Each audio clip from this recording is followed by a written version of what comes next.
Buçi më bu CHI. Bu CHI. Po.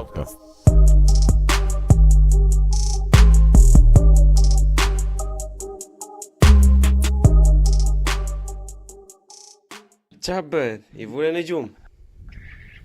Jo, i vuri nusja, se sikur mos kisha mjaftueshëm punë për të bërë, kam filluar trajner futbolli.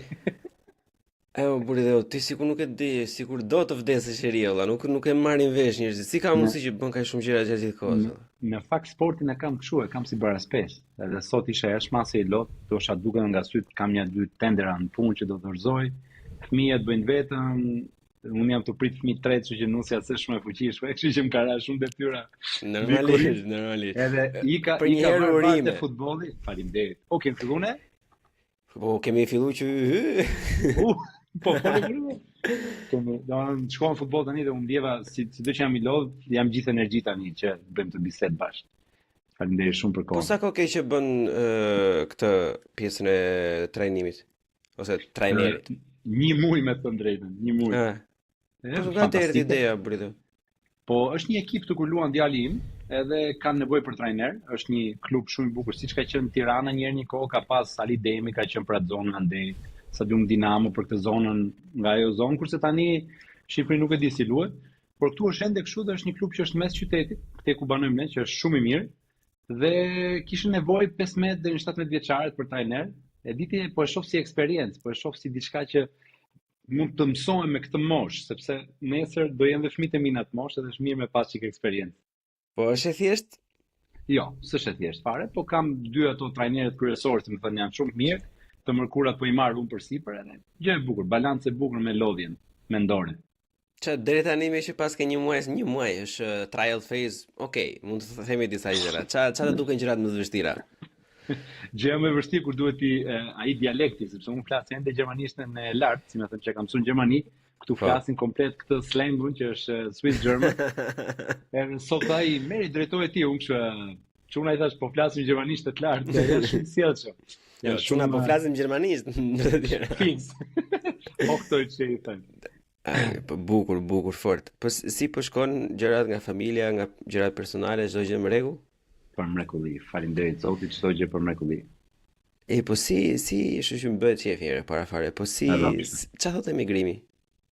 Si është rrisësh fëmijë shqiptar në një vend jo shqiptar? Të rrisësh fëmijë është një detyrë madhore dhe unë e shoh, unë nuk e kam parë kursi lodhje, as unë as nusja ime, kemi parë se diçka shumë bukur dhe besoj me këto kushte ku po rritemi ne, që sigurisht nuk kemi, do ishte gjynaf të ankoheshim, por nuk kemi atë komunitetin familjar afër, pra nuk e nënën, babajin, vllajin. Dhe kjo ndihet si mungesë, sepse çdo gjë bjen tek prindët, por kjo të bën të angazhohesh të 2 prindët një lloj, secili me aq sa mundet, dhe të jep sa detyra shumë të bukura që ndoshta në atë ambientin ton babai nuk i ka pas. Pra babai nuk ka qenë kaq i përfshirë për shkak se ndihmonte njëra gjyshe ose tjetra, dhe babai ishte ai institucioni që shkon në punë, vjen nga puna, i përqafon pak, luan pak dhe kaq. Në përgjithësi, paktën kështu e mbaj mendun nga i ndjeri babaim, që nuk është se nuk ka qenë keq, por ashtu kanë ditur dhe ato kanë qenë kushtet, se duhet punojnë më fort. Ndërkohë që ne sot kemi punë, kam punë të lodhshme, por unë hap laptopin dhe jam punë. Pjesës që nuk duhet jem në udhtim te klientët, kështu që ky është një lloj luksi i bukur që në fakt na solli pandemia, nuk e di ti si e ke përjetuar pandeminë, ndoshta edhe pa fëmijë, pa familje, po mua më lidhi shumë me djalin tim, sepse unë përpara u thoja një herë në javë isha në avion, patjetër, dhe më duk se do mbëj bota e mërzitshme kur nuk do u thoja më, po kanë qenë 2 vitet më të bukura, kam kaluar kaq shumë kohë me të dhe çdo gjë u kthy normale me online. Tani as nuk mbyll më derën që futen fëmijët, ja bëjnë haj atyre në rrjetë dhe kaq, vazhdon. Po unë besoj Flori se këto gjithë tabut, jo babo kështu, babo atje, jo do të jem në zyrë, jo do të bëj të këto, s'duan njerëzit, domethënë edhe ata që bën goxha rezistencë fort ran, sepse është një nuk mund ta mbash një të fasaçë gjithë kohës, këto sidomos për punë që në fakt nuk bën sens të mbash një zyrë boshe, domethënë kur shumë mirë mund të bëhet remote, kur e ti e di që ai që ti ke punësuar është një njerëz i përgjegjshëm që mund ta bëjë të njëjtën punë nga shtëpia apo Patjetër, po unë kam bërë diçka, sepse unë punoj në cyber security dhe ne kemi pas gjithmonë 2 kate që ishin ato inxhinierët që në përgjithësi janë më introvert, domethënë sepse punojnë më shumë me sisteme, me gjëra. Ke pati që atyre i duhet shumë ky takimi me njerëz, këtë kemi vënë re te puna dhe ne kemi kthyer pa detyrim tek zyra ime, që zyra është e hapur, njerëzit mund të shkojnë dhe unë shoh që ata vinë shpesh sepse kanë nevojë për njëri tjetrin, kanë nevojë të shkëmbejnë një mendim me atë mënyrën e tyre. Kurse unë që jam gjithkohës në lëvizje, me thënë drejtën, unë në zyrë iki vetëm kur janë fëmijët gjatë ditës në shtëpi dhe nuk më përqendrohem dot, që shkoj e bëj atë orarin normal kur kam gjëra për të përqendruar. Pra këtu në Zvicër edhe gjatë pandemisë pati shumë lirshmëri. Jo tek puna, se ato zyrat u mbyllën gjitha, por nuk patëm një lockdown. Njerëzit u lanë të lëviznin lirshëm, thjesht i thonë mbani distanca, gjëra të tilla, dhe po kjo kulturë është edhe në punë, pra nuk ka kulturë detyrimi. Po, këtu, okay. Nuk e di sa kohë ke qenë në Gjermania, po gjermanët ke parasysh sa i dashurojnë rregullat dhe ligjet dhe gjitha këto gjërat e tjera, po gjithsesi. Shiko, unë përpara Covidit, përpara se të fillonte, kam qenë në një punë tjetër si asistent inxhinier atëherë dhe atje shumica e inxhinierëve që punonin e kishin me detyrim brenda ditës nga kantieri të shkonin edhe në zyrë 3 herë në javë, që është absurde fare, domethënë nuk bën sens. Edhe normalisht profesionin ta kërkon nëse do të bësh dallimin dhe do të jesh shumë efikas, mos të shpërndazosh shumë kohë për budalliqe, normalisht është më e mira të jesh atje. Edhe i mbyll shumë punë domethënë me shumë pak kohë. Po janë zhdukur fare, ke parasysh pjesa e zyra jon mund të ketë janë vetëm 2 zonja që bëjnë kontrollin, që merren me rrecht, me faturat, me gjëra, domethënë është sekretarja administratorja. Pa i shefi kur vete ndonjëherë çka ka për të bërë, domethënë, pse nuk bën sens, kupton, ti në kantierë gjithkohës pse do ta bësh rrugën tash nga një cep në një cep tjetër zgjat një orë sa të vesh atje. Pastaj zyra juaj është kantieri, është shoqëri që pastaj Berlini e burr, shkosh nga njëri cep ke tjetri do nga streset se vllai im ka jetuar në Berlin dhe thoshte aman kurr atje, është pikërisht kjo që të shkosh nga një anë ke tjetra, duhem gjitha kohë kurse zyri i hyj bicikletës. O Flor, ti ke jetuar në Gjermani përpara? Po. Na tregoj çik se ne kemi takuar herën në fillim fare kur kemi bërë atëre për do të votoj 2025 e kemi cekur kështu, po nuk e kemi folur ndonjëherë kështu shtruar. E zëm 8, kur ke qenë 18 vjeç? Çfarë viti je bërë 18 vjeç? Se një opozitarët i në keqër matematikë. Në 2002 unë kam mbaruar maturën tek Petronini. Dhe 2002. Unë e mbaj mend si datë në 28 gusht të 2002 unë kam marrë në Gjermani dhe vija nga Gjimnazi Petronini Luarasi, që është një për mua nga gjimnazet më të mirë në Tiranë. Vija nga atje, ka qenë një periudhë e bukur e jetës time.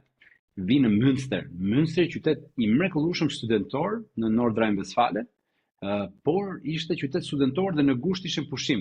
Dhe unë vi aty dhe kishe vetëm moshë të tretë. Depresion. Se harroj mami dhe vllai sa më kanë duruar atëherë se isha bo, domethënë nuk di çfarë them. Shkojnë në kurs gjermanishe, thash, po futem në një kurs gjermanishe do njoh njerëz. Kisha dëgjuar jo instituti Goethe, jo njëra jo tjetra. Futem unë, shoh ca zonja më të vjetra se mami im dhe i them kush kursi tjetër. Ato kështu s'ka kurs tjetër, ky është.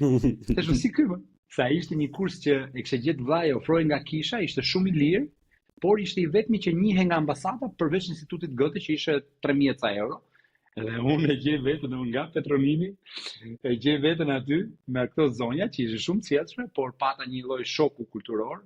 Plus se Nordrhein-Westfalen filloi shtatori, aty binte shi pafund, është një nga zonat që bën më shumë shi. Dhe unë atëherë i thash vetes, dhe kjo më ka ndihmuar gjithë jetën, më ka ndryshuar qasjen ndaj jetës, thash vetes mos e lë më kohën të afektoj kaq shumë, se për ndryshe të vush këtu ku ke ardhur. Miku im, aty kur u takuam bashkë pim atë kafe në Tiranë, ma the këtë gjë që kjo është triku jot, po unë e fillova ja the vetes për ditë përpara pasyrës, por nuk më mbushet mendja furi dhe për qamet më mbushet mendja. Thuaj me zemër, jo vetëm me mendje. Është, domethënë me të vërtetë unë që atëherë kam menduar shef, ta pas kam thënë dhe ditë, e kam realitet dhe mundohem dhe fëmijët e mi me këtë pozitivitetin, çdo gjë në këtë jetë është si ta shohësh. Do ta shohësh të vështirë, bëhet e vështirë. Do ta shohësh të bukur, bëhet e bukur. Unë jo pa qëllim e thash çështjen e familjes. Shoh shumë njerëz që thonë, s'kam fjet natën. Unë kam një, domethënë 7 vjeç bën çuni javës tjetër, unë kam 7 vjeç që unë s'flej, si më thën natën, si më thën kot plot, por nuk më shqetëson fare, shoh si madje më duket vetja si një gjë mbi natyrshme kur thrasin fëmijët mes natës, se thrasin dhe babi, nuk thrasin mami. Dhe unë shkoj t'japin një përqafim gjumë dhe kur e sheh që ata qetësohen, ndihesh si njeri shumë i veçantë. Kështu që unë këtë anë i shoh, nuk i shoh anë e lodhjes. Shiko, një pjesë shumë e madhe domethënë e prindërve ose ata që nuk janë bërë prindër akoma ose ata që kanë vetëm një përshënjë o bobo, të ndryshon jeta, mbaroj jeta jote, këtu nuk fillon gjë, mos bëj vaki, shtyje sa më shumë të mundësh. To ekzistojnë do tani, mos e themi që dëgjojmë për ditë. Patjetër. Unë e shoh kur uroj çunin për ditëlindjen, çun e madh, uroj dhe veten se ai bën 7 vjeç si fëmijë, unë bën 7 vjeç si baba. Dhe pra e shoh, pra me të vërtet ndryshon jeta, po ndryshon në përgjithësi kur i do fëmijët, është pse ka dhe fëmijë që vinë pa pritur. Jo, kur i dëshiron të kesh e kësha fjalën. Pra se ka njerëz që ka një gjermanisht një shprehje që als Spaß wurde ernst, und ernst ist bestimmt ja egal. Po s'pe për këtë, kështu që ne kemi pas me dëshirë dhe ndryshon jeta, por ndryshon për shumë bukur. Me gjithë vështirësitë që sjell. Ore, të kthehemi prapë tek ajo, si nga të erdhi ideja për të shkuar në Gjermani në vitin 2000? Vitin 2002 ta di si unë kam qenë klasë parë plak. Çfarë pse janë? Ka një diferencë kemi. Tash o duke më shumë i ri, ti je çik më i vjetër. Jo, ti duke shumë i ri, unë nuk duke i vjetër. Beshaka. Ne kemi pas traditë në familje, gjyshi im ka studiuar në Itali dhe xhaxhai babi në vitet 30. Dhe kjo tradita e studimit perëndim ka qenë diçka që na ka mbajtur gjallë. Pastaj erdhi diktatura, i mbylli njerëzit. Babi atëherë deshte të studionte mjeksi, po nga që hallës i kishte dalë për inxhinieri, i dhan veterinari babit.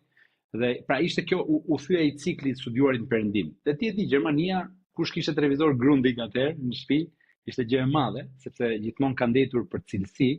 Dhe në fakt, përkundrejt gjithë atyre pritshmërive që gjithë gjimnazistët merrnin bursë, shkonin në Itali, familja ime deshte patjetër në Gjermani. Ka shku goca hallës e para si au pair në Frankfurt, shumë një hallës, vllaj që janë një moshë, dhe pastaj unë për mua ishte vetë kuptueshme shkoj në Gjermani. Dhe kjo ishte një pjesë po e atij shokut kulturor që gjithë shokët e mi nga gjimnazi, siç ishin grup, shkuan në Pisa, në Siena, dhe kur shifsha që kalonin aq bukur siç kalojmë gjimnaz, dhe unë ndërkohë përballesha ato, sigurisht, por kjo anë tjetër më solli një diçka që unë mbarova shkollën në kohë mos e normale, sepse thashë unë këtu s'dutri, vendi me këtë kohë, me këto njerëz të ftohtë, edhe dëshira kam pas gjithmonë të kthehem në Tiranë. Dhe u futa pam në atë kohë ishte diplom Kaufman, nuk ishte sepse Gjermania është e fundit që e ka marrë sistemin bachelor.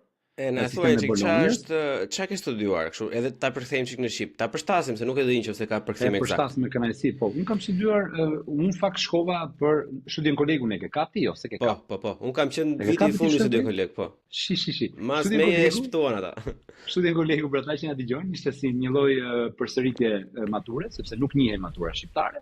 Po unë kam përjetuar shumë të bukur. Nuk e di ti si e ke përjetuar sepse përgatiteshe me gjermanishtën për shkollë, pra me termat e shkollës që ti do studioje.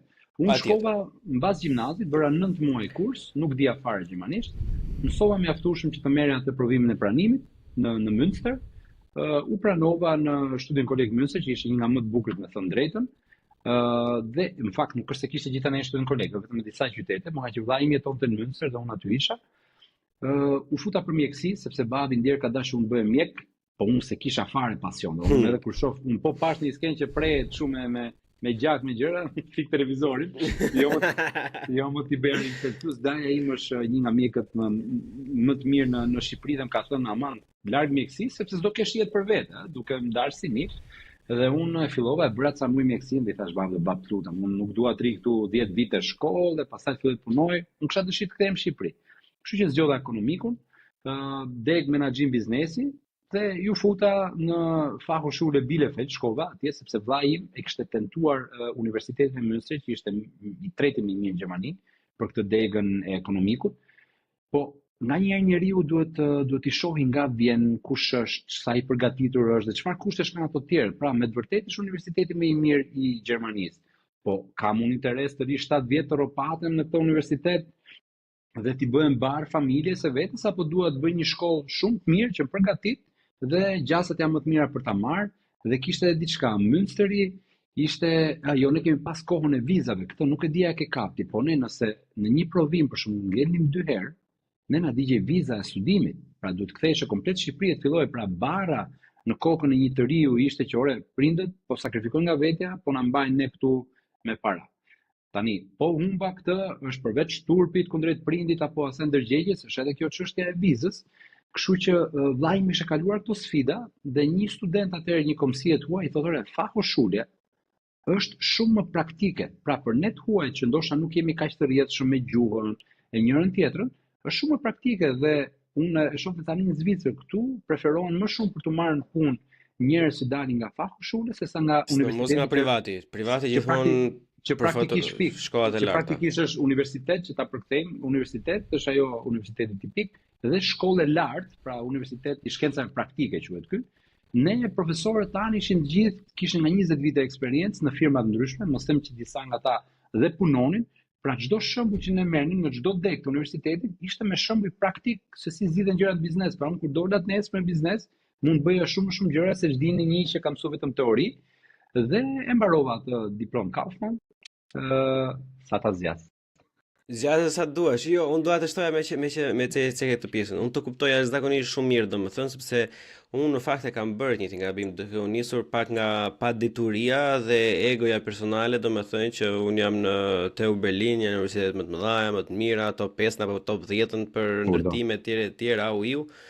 E degradova veten time me pa çka se një miku im, Mario, që përshëndesim, më kishte thënë para një viti e gjysmë, 2 vitesh para se ta ndroja të institucionin, që plako, unë nuk i ka kod që i ka, domethënë, ai studion diçka tjetër, e kupton, pastaj që shife se nuk ja vlen ai shumë, domethënë është gjëra më të thjeshta, të kemë praktik, ti je person që mendon në mënyrë praktike e gjithkohës, domethënë që dëgjon të bën, edhe do të bënte më mirë, jo, pastaj ai miku im që ishte gjerman, iku e ndroi një vit përpara me, tha Bleon, du mos hier Alter, ist zu gut.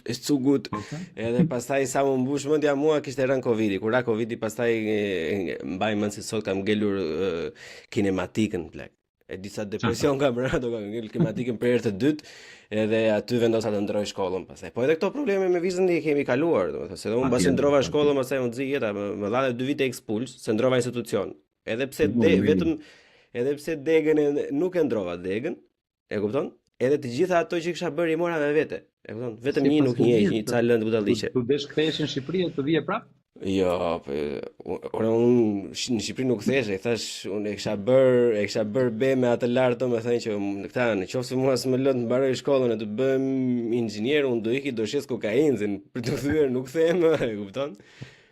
Po doli kështu pastaj që për një pushim. Po ç'a pushimi? Jo, s'kisha frikun se thash po të iki tani, nuk e di do më lënë më të hy prapa apo jo, kështu që më mirë nga brenda domethënë. Gjithsesi, e ndihmën e familjes, domethënë ose me ndihmën e tim vllai, gjetëm një avokat mirë që merrem me këto gjëra domethënë, edhe tani që çdo gjë ishte bullshit, ajo tipja që kishte bërë interpretimin e kishte bërë komplet gabim pa asnjë lloj bazamenti ligjor, asnjë tjetër. Çdo gjë brenda rregullave siç ka parashikuar ligji, se ndonjëherë kur i ndjek rregullat të buri dheu aty e ham keq, domethënë nuk e di pse. O Bleon, më le të them vetëm diçka këtu, se e kemi folur dhe ke intervista parë dhe unë kam thënë mentaliteti im është që jon e ke në xhep. Dhe unë kam pas një provim, një profesor në Fachhochschule Bielefeld që ishte shumë i serë. Ai dhe emrin e kishte Zauaman. Edhe me po fix. Edhe unë më kishte, si më thën, ne kishim atë provimet, pra një provim bëhen nga 4 pjesë. Te pjesa e tij, ai më kishte vënë gabime gramatikore, se ti e shef çat korrigjojnë. Pra ai kishte edhe unë këtu plas shumë sa po ky valla. Unë bëj provim, si më thën, për një, po them unë për shitja, çat mbi një për marketing, ky më korrigjonte fjalët. Edhe i bi derës bam me pasaport me vete, se në fakt më digje ishte hera e parë që ngelja në provim, po herën e dytë, pastaj të shtohet stres, janë gjithë këto gjërat ky zinxhiri. Një dishkuj, thashë, o zotri, mund të them diçka, i thash, në kludem, kam përshtypjen se më ke korrigjuar nga ana gramatikore. Thashë, këtu po tha, ja shush po rinte kështu. Thashë, shikoj pak këtë vizën. Familja ime thash ka bërë sakrificë gjithë këto vite që ne të studiojmë jashtë, pra ja heq vetes se ne nuk jemi të pasur. Jemi njerëz normal. A ka mundësi ta shikosh edhe një herë? Dhe kohën isha regjistruar për ta dhënë për herë dytë dhe nuk e harroj se si ai zotria tha faleminderit, më le pak kohë, mori një javë kohë, ka kthy përgjigje, mi ka kthyer pikët dhe tha të konfirmoj që un kam parë sikur ti ishe një gjerman. Pra unë nuk është si kërkova një nder, thjesht thash më korrigjo për pjesën e degës që un kam studiuar tek ty dhe jo për gabimet. Kjo thjesht për të përforcuar atë që është bukur kur ke një gjë në mend ose thot zemra ore tentoje një herë ta tentosh. Edhe këtë ta konfirmoj, domethënë se un kam pasur një Profesor Goebbelsman e di që nuk po dëgjon. Po ta dish që unë të kam falur edhe pse ti s'e ke falur veten. Të njëjtën gjë, tani konstruksion metali burë. Ku të ndash ne bën formula që nuk e mban një rresht i faqes, domethënë ti e zgjidh edhe të heq 1.5 pikë për gramatik, gabime gramatikore, domethënë thashën si ka mundësi valla, edhe vetë atje, domethënë them ore kshu, kjo është kisha nxjerrë një 2-3 gjëra që s'isha dakord me ata, domethënë, 2 nga këto ishin gramatikët. Edhe çfarë bëri si përfundim? Ato 2 që ishin thelbësore i fitova, këto që ishin gramatike nuk më dha prap çembirçeni, po e kalova provimin. Allah, kjo ka rëndësi. Po që shumë patetik janë ndonjëherë, domethënë. Sa të bësh, unë ka kalu dhe nusja ime këtu në ETH në Zyriu. Ajo erdhi, studentja më e mirë në Shqipëri erdhi këtu dhe provimin e parë ngeri se do marri natë kur ta dëgjoj. Dhe vi unë shtëpi, gjej duke qarë, çka kemi, kam ngjetur. Nuk problem atë, po ngeli është çuhet në universiteti. Po më e forta ishte ai profesori që i kishte ngel, ishte një iranian dhe po prap për gabim gramatikore. Ndërkohë që një huaj që edhe vetë kur e dëgjon duke folur, nganjëherë këto janë, le të shohim përpara, po këto janë gjëra që na ka përballë jeta. Pra ai ato gjëra që rrezik që i ka kaluar vetë do t'ja bëj dikujt tjetër, por e rëndësishme që sigurisht ajo mbaroi me sukses. Po mbasi mbarove universitetin tonë ndonjë apo ike direkt? Kam histori të bukur, kam pjesën ligjore dhe pjesën që tregoj. Se pjesa ligjore. Po jo, pjesa, shiko, si çdo shqiptar, unë e bukur është që kam qenë duke u kthy një herë me avion nga Shqipëria dhe po kthehesha për në Gjermani, kisha marrë verën, isha gjithë qef, isha ulë në rresht parë. Edhe po flisja, unë flas spanjisht, dhe po flisja me stewardesat, me kështu. Ndërkohë e bukur është që më vend parë me ul një ish nxënësja mamit tim, që hap një check-in vetëm për mua në avion, edhe më kalon peshën se kisha më shumë peshë. Në atë kohë me belerin, po kisha më shumë se 15 kg, pagoje. Kjo tha, hajde më këtu, tha të fusu, ne këtej muri më vend parë. Më vend parë tani ishte një zonjë shumë krah tim, që stewardesat me atë ishin super cjellshme, me mua ishin normal. Asaj ofronin kafe, mos ofronin kafe. Ka diçka këtu. Dhe ndërkohë me këtë zonjë po flisja si me qenë me nënën time, çfarë merrni etj, i mora çantën, ja vura lart. Ti bi shkurt, ai ishte pronari i Belerit. Ishte grua pronari dhe ata dy ishin bashkëpronar. Dhe më shef kështu tipi hapur të fol me stewardesa spanjisht, këtu anglisht. Më pyetor me ç'a studion, unë thonë po shkruaj tezën e masterit tash, domun e mbaroj për 6 muaj. Kur e shoh ato super cjellshme, më thonë, "Më fal, po ju punoni për këtë kompaninë?" Dhe ai më thotë, "Unë jam pronarja." Me një lloj krenarie, edhe unë e kthej shumë cool, thash, sa mirë se me të vërtetë më bëi qefin atë kohë që shifte një kompani shqiptare. Thonë, bravo, qoftë kështu. Dhe si vjen muhabeti, këto gjëra që në Shqipëri ende funksionojnë, o çfarë familje je, çuni kujt, nipi kujt. Kur më tha, ora tha ti flisë gjithë këto gjuhë. Kur e marrën shkollën? Për një 6 muaj. Do të punosh për ne, tha. Pra oferta ime e parë më ka në avion. Unë kështu. Okej. Nda ka vizitën. I ke shpiun ja tregoj vllajt si u besua, gjithë shefët dhe unë i shkruaj faleminderit shumë kënaqësi që u njoha. Mirupafshim. Kur doni këtu jam. Mas 3 muaj më merr djali vetë në kon telefon, e më thotë Flori si je, unë jam CEO etj. Më duhet na duhet dikush në Belgjik. Unë ndërkohë po shkruaja tezën e masterit dhe ajo do përqendrim në vet. Duhet dikush në Belgjik thotë mua. Dhe mu më erdhi natyshëm se por e patjetër. Ndërkohë që unë isha ende me vizë studenti, që ti bëj shkurt, unë isha në Bielefeld, shkova në Liège, apartamenti pagum, super rrog, dhe unë pata një periudhë super suksesshme sepse më hodhën ujë të ftohtë, më bën country manager për atë kompani. Më hodhën ujë të ftohtë dhe unë arrita fatmirësisht atë nga një avion që ishte një javë nga Liège, u bën 4 fluturime dhe lusni njerëzit se u bë shumë strategjik midis Kap të Hollandën, Belgjikën, Gjermaninë. Pata një sukses të madh, aq sa ato mbas një viti e gjysëm më ftuan në Shqipëri. Dhe këtu është edhe kjo pjesa që e përmenda masterin. Nga 6 muaj që do e mbaroja, më shkoi 2 vite mbarimi i asaj, sepse kur fillon punon, pastaj përqendrimi nuk është i njëjti. Dhe sigurisht në këtë periudhë un kam dhënë pa leje punë në Belgjik, por nuk e di le të mendosh që kisha të bëja me autoritetet, me drejtues të aeroportit, me Ministri Financa. Gjithandaj shkoj edhe aty si pyes njëri thosh, "Ore, me çfarë leje jeti këtu?" Seriozisht është e çuditshme kur je në postë, domethënë nuk e marrin kështu for granted, e marrin të garantuar, domethënë që ky është valla kot nuk është këtu ku është, kupton? Unë isha me pasaportë shqiptare dhe me leje studenti gjermane. Pra, po të më kapni the ka marrë për një ditë, ndërkohë që unë shkoja për ditë në aeroport, nëse eksperiencë e mrekullueshme. Edhe në një moment këta të Belerit në atë kohë më marrin në bord drejtues, unë isha 26 vjeç në Tiranë, pra domethënë një ëndër për çdo të ri që mbarove shkollën, do të kthehej në Shqipëri, vjen deri në pozicion drejtues. Pashë kultura e punës nuk ishte ajo që kisha kur isha përfaqësues për Belgjikën. Një email çoja unë bëj nami sepse nuk kryej fluturimi etj. Dhe kurse kur erdha në Tiranë ishte kjo kultura që Lale ma kujto dhe herë. I herë, dy herë që more, të ta kujtojnë ty dhe herë është për punë, as është për gjë private. Në atë kohë Endrina erdhi këtej për master, letëm ja 3 muaj distancë, nuk më pëlqeu dhe i them prindërve unë po shkoj që ta mbështes gjatë masterit. Dhe ngelëm këtej, po tregoj dhe i gallat se na lejohet, se buçi podcast është nona. Të lutem shumë. Kisha i shok atë në Tiranë, ma Lale, tha sa lek do bosh në Belgjik.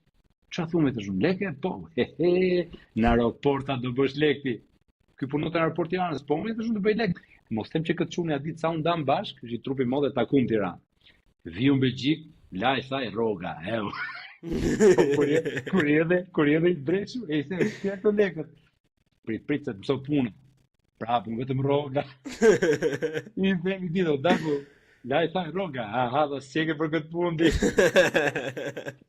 Prit më marrë të mi barë, kot. Dhe se harroj, vinin lloj shqiptarë, jo vllai, mi kalo që këto 10 njerëz ata ne nga policia, se unë kaloj te policia me badge aeroporti, s'kontrollojnë fare ato. Jo, larg. Olla, e rëndësishme është ndark, e para të shifesh pasqyrë, ndihesh rahat, ndihesh mirë dhe shumë njerëz nuk kanë probleme ato.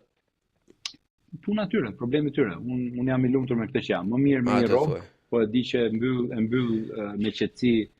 Çdo gjë është me veprat, çfarë bën dhe se si ti ndihesh. Nëse arrin të kapërdishu gjëra, pastaj mund të bësh shumë gjëra tjera dhe mirë për dinjitetin. Normalisht. Edhe kur vajte në zyri pastaj është këtë puna ku je tani apo ka ndryshuar? Shkova në Tiranë atëherë dhe jo, sigurisht shumë kur erdha këtu unë punoja në aviacion dhe që e bukur në atë kohë unë punoja për Belerin në Tiranë dhe këto kishin bërë një partneritet me një Air Prishtina që ka qenë dhe është këtu në atë para dhe kishin bërë një marrëveshje që mua si më thënë më prishit punë se unë do hapja zyrën e Gjermanisë Belerit. Këto thanë ku keni ju zyrë, nuk hapim ne dhe ku s'keni ju ku ju duhet fluturim e fluturojmë ne, pra bëjmë marrëveshje të tillë. Që ti bi shkurt, vijëm këtu, në atë kohë kishin këto komplekse që unë i kam vdekje që si marrin vesh në këta të Kosovës. Unë më plas shpirti se unë mendoj që kur ti ke mësuar lloj gjuhësh të huaja, pse pas se ka problem të kuptosh. Është njerëzit s'kan ç'a bëjnë, është limonade e përditshme. Unë e kisha në punë, përveç limonadës e kisha në punë, ato thonë merr ti me këta se ne si morrim vesh. Unë vazhdoja me dashamirësi, bla bla, dhe kur vi këtu në zyri, vi me se kishim një shtëpi të thjeshtu, edhe ti më thon mora çka kisha kursime gjëra, erdha u transferova këtu ka qenë 2009 më duket. Jo 2010, fillim 2010-s dhe në ditën e parë që shtrihem që thoj tha, "Ore, pse si shkruaj këtyre të Prishtinës?" Dhe i shkruaj, thashor jam Flori që si më thon punoja nga ana tjetër.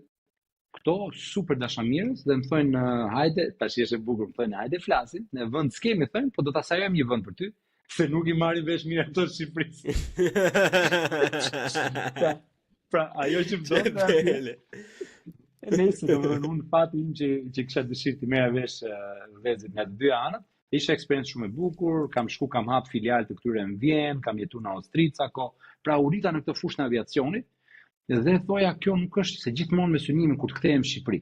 Dhe thoya unë çfarë do bëj me aviacion në Shqipëri? Jo do hapësh agjenci, po ishe në një bos do hapësh në një kompani ajrore, se shihej gjithmonë me perspektivë ku do mbledhësh eksperiencë. Dhe më pëlqente IT-a shumë. Thoya gjithmonë që IT-a ka të ardhme. Midis IT-s pata eksperiencën e parë pas një kursi shumë shtrenjtë që më pagoi puna atëherë që njoha ca zvicerian, goxha në pozicione të larta, që dikush më këshilloi për një pozicion, pra fillova si menaxher në firmë totalisht zviceriane. Pa shqiptar, pa gjë, asnjë gjë këtu kundra, por ke shqiptar gjithmonë duhet bësh një lloj kompromisi, një gjë, pra është ajo. Ose për shembull ti drejtues kishe pronar atë CEO në kompanisë, vite vllai CEO-s mundoi ti të urdhër, ti theu Dagu, a jem të rezidon ti nuk kesh vaja saj, po me mos ke lidhje fare, dhe u desh gjithë këto lloj limitesh t'i veja vetë me njerëzit, por me atë djalin për shumë sot jemi miq, është djalë shumë mirë, pra dhe ata nuk i kuptonin, po kur shkojmë në firmë zviceriane, tash okay, edhe në firmë zviceriane. Dhe do them dhe këtë se shumë interesante pra të çfarë thash që parë kur je korrekt në punë. Mbas 5 vitesh ka ardhi Ilir Xhelo, pronari Belerit në atë kohë, më ka ultu dhe më ka thënë Flori, ne po hapim në Zvicër. Do vish të lutem tek ne, sepse përshtypja që na ke lënë atëherë sido që ti ike me vendimin tënd, është domosdoshmë maksimale. Dhe unë sa kisha filluar në firmën zviceriane, thash faleminderit shumë për respektin Xhelo, thash po më në fund arrita aty ku du të jem. pra që të futem te ky treg dhe nuk pranova dhe në fakt ato falimentuan atë mbas 6 muajsh, nuk e di ajo bë diçka politike apo po u mbyll si kompani, kështu që ishte 2 fish vendimi i drejtë, por më Flor do ta kishe shpëtuar po të kishe vajtur. Jo, do kisha ikë dhe unë ngrop. Do kisha unë këtë mundësinë, kështu që fillohet kjo firma, kjo kishte të bënte me sendet me vlerë, pra ishte një lloj në aeroportin e Zyriut ka një lloj pjesë që është jashtë sistemit financiar, si zonë neutrale quhet. E di dhe ku është madje. Me kështu me trezore, me kështu gjëra që shumë eksperiencë e bukur dhe aty mësova shumë sepse klientët e mi ishin njerëz pasanik nga gjithë bota. Dhe ti shifsh shumë sa harroj atë meksikanin, ai ka ardhi e shkirat derës me xhinse me i blu si ditë thonë na këto lekë blej diçka me. Ne të ngër një gjë dhe dhe tërhoq një nga ato si çokoladë, kaq i gjë kështu me ato gold barrel, domethënë ato që vetëm ajo sa kushtonte, 100.000 euro sa ishte. Tash më shik çfarë ndryshimi me ato modele që ne kemi parë të këtyre të pasurve të ri, që duan vetëm të tregohen e kështu. Dhe ishte eksperiencë shumë e bukur, u përballa shumë fort me bullizmin te kjo firmë, në Zvicër ka racizëm fuqishëm. Pra atëherë janë përballë dhe kjo më ka bërë dhe më të fortë. Pra kishte një ekip zvicerian, po nga këta tipikët me Bath Floriri, që janë si më thon Malësia e Zyriut. Dhe me këta nuk përballesh dot. Është reklama e një djathi që janë njëri që mbyll veshët, që thonë nuk e tregojmë sekretin. Tipika ata, domethënë. Dhe por më bëri më të fortë, pati eksperiencë aty disa mujore, nuk shkoi mirë në fund, kështu që mora një periudhë një 10 muaj që kam kërkuar për punë, dhe aty bleu nuk e di si e ke pas ti, po unë jam përballë shumë me këto ço aplikime, vetëm jo. Ai sa kur viten i po për intervistë, a jam të rrezik të që më ftojnë? Seriozisht, ajo të shkatron, këto nuk e kuptojnë shumë që janë në Shqipëri, nuk e kuptojnë pjesën e demoralizimit dhe degradimit që të shkon psiqika, domethënë. Unë mbaj mend kur ka fituar punën si asistent më burrë, as punë kot plot, punën si asistent. Plaça nëse të gënjej, unë mund të kem dërguar mbi 200 emailë, pa frikë fare mbi 200 emailë, domethënë. Edhe ama i pari që më tha po, më ftoi në intervistë, u futa edhe në punë atje, u rita edhe në punë dhe pastaj ika te vendi tjetër. Kështu që funksionoi me të parën, po thjesht shiko, ndonjëherë ishte mirë kur thoshin jo, më e keqja ishte kur të ktheni fare. E kur që ti ri pritje, o zoti i madh, do kthej sot, do kthej nesër, të thoshte ky jo, e po s'ka gjë se kam 100 të tjera që po pres të më kthej përgjigje akoma që s'erdhën asnjëherë, kupton? Unë ka pas raste që i kam shkruajt përgjigje, sa më ka plas shpirti, domethënë sado që mendosha mos ta tregoja që ti isha i mërzit. Edhe kam shiu si kohë, kam pas vyshën smur, shkoja shpesh Shqipëri etj. Plus nga që i ka nga si firmë zviceriane, pra arrita në atë nivelin që edhe nëse je pa punë dhe ke pas rrogë të mirë, nuk vuan për të jetuar. Dhe pas raste që i kthej përgjigje, i them po mirë, si nuk i përmbush këto. Ja ku i ke 1 2 3 4 5 dhe çfarë të bën kuptosh? Këtë bën kuptosh që ka racizëm, ka vitaminë B, që thon Gjermani Beziehungen, pra lidhje, të gjitha këto funksionojnë. Dhe por unë e mora me pozitivitet dhe ai djali sa e bukur është kjo se çdo gjë lidhet me njëra tjetrën. Ai djali që më kishte fut tek ajo shkolla, tek ajo punë që më këshilloi, ai zviceriani që unë kam shumë mik sot, Michaeli.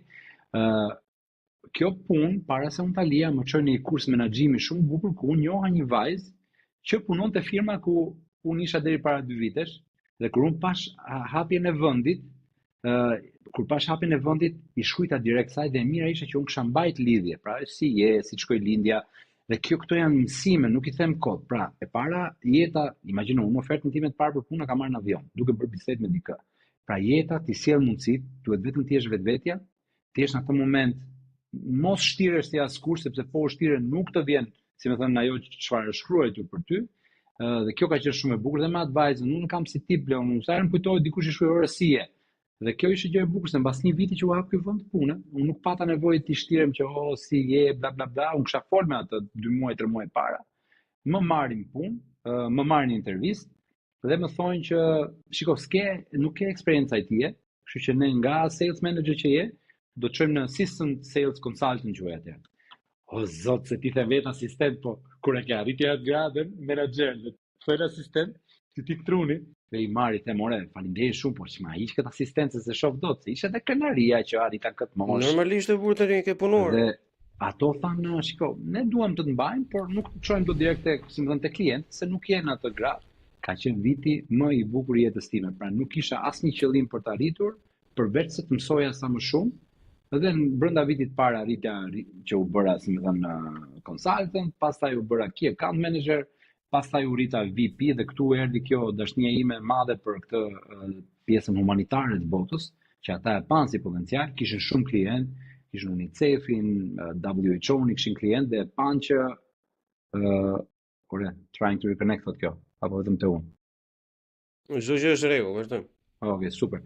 Dhe unë që prej atëherë tek Open Systems që ajo, u rrita pra që në 2017 mora pozicionin Head of Market, nga 4 tregje që ne kemi, unë drejtoj njërin, por para 2 viteve firma, 2 vite e gjys, firma u nda nga një firmë që ofronte shumë shërbime IT e përfshi security, u nda një firmë që ofron vetëm cyber security, është më e përqendruar, edhe po aty drejtoj po të njëjtin treg, gjë që është e mrekullueshme sepse përveç se ti jep një motivim kur ti mendon se duke ndihmuar fjala bia UNICEF-in, ndihmon dhe fëmijët që ato ndihmojnë.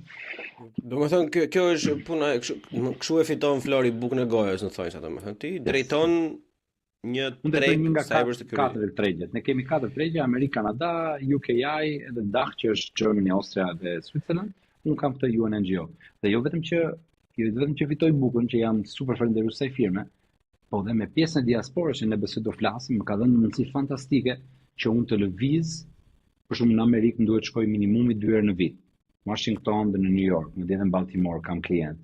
Dhe unë këto i shfrytëzoj gjithkohë, shumë darkave, më vjen që pushoja, apo dalë këtë gjë vetëm me një shok, me një shoqe, unë takoj komunitetin, pra ka qenë ndërthurje e mrekullueshme që me skic ta kisha bërë do më kishte dalë kaq bukur.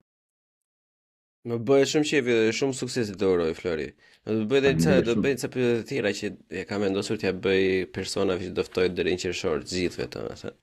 Edhe një kështu që të vogël para se të kalojnë te pjesa, domethënë pak më serioze pastaj.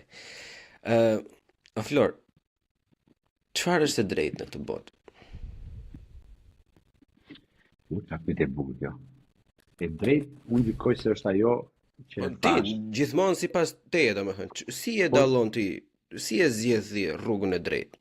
Ajo që ndihet mirë blon. Nëse zemra të thotë që kjo është vlera e saktë, dhe ka një ajo që quhet bauhgefühl, ndjesia e brendshme. Nëse kjo është e duhura, ti je në rregull. Dhe unë këtë ndjek gjithmonë. Ora se na gjonaj psikopat kështu do të ndihem mirë duke vrarë njerëz edhe kupton. Po tash nëse po edhe shiko, edhe ajo në rregull është, prandaj ka ligje. Ka një psikopat që do të vrasë njerëz, t'japi shembull këtu me qenë të serioze. Patjetër. Se vin në Zvicër një ditë bukur, edhe unë jam dhe besimtar, unë mendoj që ka dhe sinjale, ti mund ta qush universin, quhet çfarë dëshon, mendoj që Zoti të jep sinjale, ose ajo që thonë njeriu, për se më thon ai truri qindra vjeçar që shef rreziqet, mira vjeçar që shef rreziqet. Kishim lajë ditë xhamat këtu në Zyri, i kishim vot xhit, edhe unë kisha mësuar si hatë dritare kështu sofraluçe, se normalisht nuk lejoheshin. I pash njëri që hoqi i vite dhe lashat e time, dhe dal tek dera e shtëpisë, dhe më jep një ndjesi që thash, ore, mbyllë këtë dritaren. Pastaj thash, mos e në Zvicër jemi, ne ishim ndërkohë kat parë. Mos e në Zvicër jemi, se ndodh gjë. Atë ditë dha unë mbyll derën 2 herë me çelës dhe iki dhe vonohem në shtëpi të më merr nusja, ti bi shkurt kishin hyrë ai dutët. Domethënë kam pa dritaren në hap, kishin hyrë në balkon, e kishin shkëlyer dritaren dhe nusja ime vjen në shtëpi, e hap derën një herë kështu tak. Dhe ndërkohë ata dëgjojnë të parën dhe ikin nga dhoma gjumit që kalon me dhomën me derën që ajo do hapte dhe dalin në balkon. Kur ajo hap për 2 të futet brenda, tha ore Flori, çfarë po bën domethënë? I shef duke u hedh nga balkoni. Pra ndjesia e brendshme është shumë e rëndësishme. Unë e mora një mesazh atë ditë që ore mbyllë këtë dritare se do ndodhi diçka. Ja. Jo, po të paktën mbylla derën 2 herë dhe na shpëtoi ajo, se edhe këtu është e fortë, do ta sjell prapë katacizmin, i them unë natyrën në Zvicër. Në Zyrë kështu hyn ai dutët. Shqiptarit hyn ai dutët ta. E kështu karma. Dhe unë që ri serios. Çe karma me çat bola. Po da, pse s'përballesh ti me kështu dallish, dhe unë që ri kur fare i them ore kapën ti me çes Zvicerian. Ngjilen gjithë çu 5 veta, vërtet. How the turntables motherfucker. Exactly. Ti kështu da. Çfarë ndihet të saktë? Përgjithësi dhe përkon me ligjet e drejtë. O Flor. Po. Motivimi është real? A mund të motivohen njerëzit apo ata që e kanë brenda e kanë, edhe ata që nuk e kanë? Ata se këtë domethënë është diçka që debatojmë shpesh, domethënë, edhe ka mendime shumë të forta për këtë. Është një pjesë e madhe e njerëzve që mendojnë që motivimi nuk është gjë reale. Ja ata janë thjesht persona që janë të fuqishëm, të zjarrt, me pasion, edhe ti thjesht i zgjon ose i afron rreth vetes tënde, domethënë, po nuk ka persona që flen dhe motivon. Ti si mendon? Unë mendoj që ka persona që e kanë motivimin, por janë dhe aq të fortë sa mund të motivojnë të tjerët. Ka mënyra për të motivuar të tjerët. E shoh shpesh te shoqëria, po e shoh vetë një brez tani, që ka një lloj, janë pak të fjetur në mënyrën e të bërit gjërave. Dhe për shembull, po të marrë dhe shumë në punë, nëse ti dikujt nuk i jep detyra për të bërë, ata nuk dinë çfarë të bëjnë. Nuk dinë si ta shçojnë ditën, pra duhet i vesh sa qëllime që ti arrin, ndërkohë që ka njerëz tjerë që kjo i vjen natyrshëm, por unë mendoj që mësohet motivimi, duke fol me pozitivitet, edhe vetes tënde madje, po ti je në një situatë të sikletshme, po ti thosh do t'ja dal, do ta bëj, unë gjykoj që ndikon jashtëmase shumë.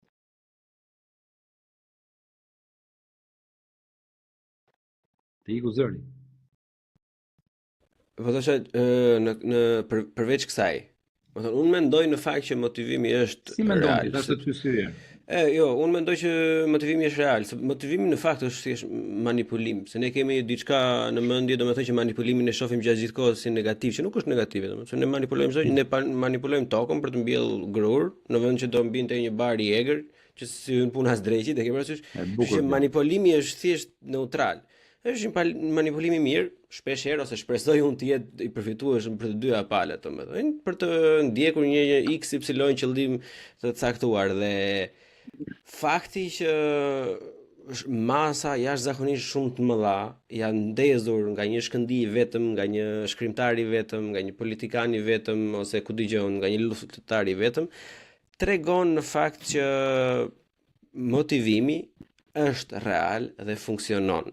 Ideja është për mendimin tim që një pjesa më e madhe, sidomos ata që janë hardcore që mendojnë që nuk është real, vërtet nuk dinë se si bëhet, domethënë, edhe nuk kanë nerva, nuk kanë këtë mesli që s'ke shik, domethënë, nuk i jepet, domethënë, nuk kanë ndjenjat, nuk janë social mjaftueshëm, nuk dinë të lexojnë, nuk dinë të dëgjojnë, ndër të tjera nuk dinë të dëgjojnë tjetrin, domethënë, për të kuptuar sa nevojash ka ai, edhe çfarë mund të shkëmbesh, domethënë, për të arritur atje ku do. Po Blon, unë kam bërë diçka në punë dhe në shoqëri. Unë jam nga ato tipa që nëse ulem në një tavolinë, për shembull, dhe tavolina është qetësi, unë jam të tregoj një humor, do të bëj diçka. Po normalisht po. Po jo patjetër, kam arrit me një pikë që e para këto njerëz që janë kështu i takoj herë dy herë si takoj më, po nuk e mundoj më veten të mbaj tjerët në humor, për shembull, sepse kam kuptuar që ka njerëz që janë thjesht të tillë. Ata ndjen mirë më. Këto nuk i vjen të jenë si ty mençes gërshik. Nuk e kanë. Por është më se normale të ketë njerëzit. Prandaj në jetë, në përgjithësi ka drejtues, ka lidera, ka njerëz që ndjekin, ka njerëz që bëjnë gjëra të tjera, secili ka vendin e vet në këtë botë. Qoftë në natyrë, qoftë nga ne që kjo nuk është asnjë gjë e keqe, e kupton? Nuk ka asnjë gjë të keqe, sepse gjithmonë unë vëre në përto emisionet garbage, domethënë je ndjekës apo je lider, drejtues, leshi presh, gjithë secili domethënë nuk ecet përpara me 2.8 milion deputet. Do duhet dikush të lidhë zorrën e ujit, do duhet dikush të ndrojë llampën, se janë ca gjëra idiotësira domethënë. Gjithë secili do të jesh success story, do të jetë influencer me Gucci, Prada, me Audi, me foto nga aviona, domethënë janë shumë cinike. Prandaj okay, do prekim dhe më vonë këtë në panoramën e gjithë Flor. Që ta konkludojmë të pjesën e parë, unë do të bëj ca pyetje të shkurtra fare që kanë bërë dhe Bledarit atëherë kur ka qenë domethënë, dhe do ta fus prapë si rubrikë se më kanë bërë ca kritika që pse s'e kanë bërë, dhe quhet mos u mendo. Edhe mos u mendo vërtet, thjesht zgjidh njërin nga dy opsionet. Okej. 3 me jo apo thy opsion direkt. Një nga të dyja. Jepi. Okej. Mos u mendo. Coca-Cola apo Fanta? Fanta. Kafe apo çaj? Kafe. Laps apo Silolaps? Laps. Trump apo Harris? Trump. Gjermania apo Zvicra? Zvicra. Djathi bardh apo Edamer? Djathi bardh. Feta. Raki apo ver? Ver. Boks apo arte të miksuara marciale? Boks. Valle Jugu apo Veriu? Veriu. Edhe në fundit Grida Duma apo Josefina Topalli? Duma. Bukur, miku im, faleminderit për këtë pjesën e parë. Ishte shumë fantastike. Buçim në bu, CH, CHI. Bu, CHI, Po.